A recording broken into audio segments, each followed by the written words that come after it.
जैसे ही सौतेली माँ ने उस औरत को पीट पीट कर मार डालने की कोशिश की, अचानक उसके आंखों में एक अजीब सी चमक दौड़ गई। सिर्फ एक नजर डालते ही आसपास के लोग जमीन पर गिर पड़े, लेकिन सौतेली माँ को उस पर यकीन नहीं हुआ। वो झट से मुर्गी के पंख वाली झाड़न उठाकर उसकी तरफ बढ़ी, पर औरत जरा भी नहीं डरी। उसने बस अपनी उंगली से हल्का सा झटका दिया। एक तीली हवा में घूमती हुई ऐसे उड़ी मानो उसे आंखें हों, सीधे सौतेली माँ की बांह में जा लगी। खून फव्वारे की तरह निकलने लगा।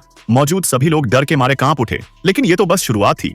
औरत ने बस एक शब्द बोला और उस आवाज से 2 लोगों की आत्माएं शरीर से बाहर निकल गईं। उसकी ताकत देखकर सबकी आंखें फटी की फटी रह गईं। असल में वो औरत इतनी शक्तिशाली कैसे बनी? इसकी वजह थी उसकी सगी बहन की चालाकी और धोखा। कुछ दिन पहले वही बहन उसे सीढ़ियों से धक्का देकर गिरा देती है और वहीं उसकी सांसें थम जाती हैं। अपने गुनाह को छिपाने के लिए वो आधी रात को कुछ लोगों को बुलाकर उसके शव को बोरे में बंद करती है और चुपके से पहाड़ी से नीचे फेंक देती है। उसे लगा कि अब कोई नहीं जान पाएगा, लेकिन हुआ कुछ और। जो खून उस औरत का जमीन पर गिरा था, वो पास की एक पुरानी पीपल जैसी विलो बेंत पेड़ ने सोख लिया। और फिर चमत्कार हुआ। वो पेड़ धीरे धीरे एक स्त्री के रूप में बदल गया। मैं कौन हूँ? उसने खुद से पूछा। जमीन पर पड़ी लाश को देखकर उसे समझ आ गया कि उसी औरत के खून ने उसे जीवन दिया है। वो बोली, मैं 1000 साल पुरानी शहर की विलो वृक्ष आत्मा हूँ। तुम्हारे खून ने मुझे जागृत किया है, इसलिए मैं तुम्हें जीवन का दूसरा मौका देना चाहती हूँ। तुम अपना बदला पूरा करो, फिर तुम्हारा शरीर मेरे पास लौट आएगा। औरत ने तुरंत कहा, मैं तैयार हूँ।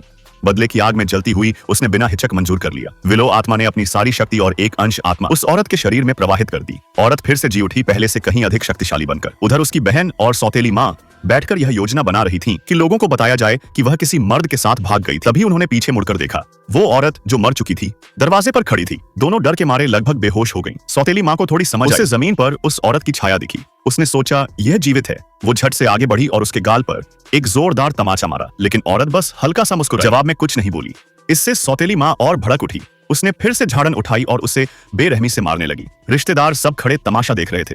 किसी ने भी रोकने की हिम्मत नहीं की। जैसे ही औरत फिर से मरने के कगार पर पहुंची, उसके भीतर की विलो आत्मा ने नियंत्रण संभाल लिया।